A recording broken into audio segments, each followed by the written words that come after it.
This is the moment we decided to get married. For the only reason it matters, because we love each other. I do that. This is the moment that we are going to remember forever.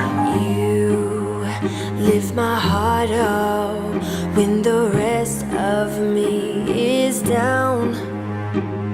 You enchant me. You'll never hear it, then. This is all going on in my head. I love you, Sam. I love everything about you. I love him, and I want everyone to know. I'm not just helping out a friend. I'm here now. It'll be fine from here on out, promise. And I love you with everything that I have. No one can take that away from us. I want a cool version of you. I like a you version of you. I do remember what it's like to be close to you.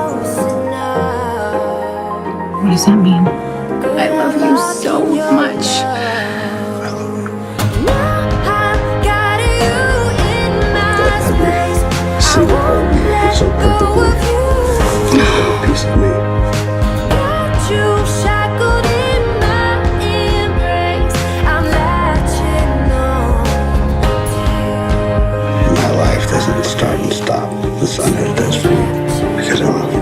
Got me wrapped up in your touch. You are my heart. You are my soul. You are my compass. You are my husband.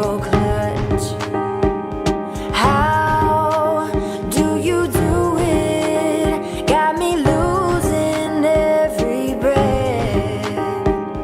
Why did you kiss me? Make my heart beat out my chest. I feel we're Will you close marry me? enough. Will you be my husband? I want you to be my wife. Will you please marry me? Yes. Yeah? Yes. Yes. Of course. Wear this ring as a symbol of our love, our life. I love you. I love you. And this is a life that I want to continue to share with you always. Promise you. I'll be right there, and I'm not going to let you go. And you gave me something that really is true. You gave me love. I still absolutely love and adore you. We share an incredible bond. I want a kid. I want to be your man. I promise to love, honor, and cherish you till death do us part and beyond, if that is possible.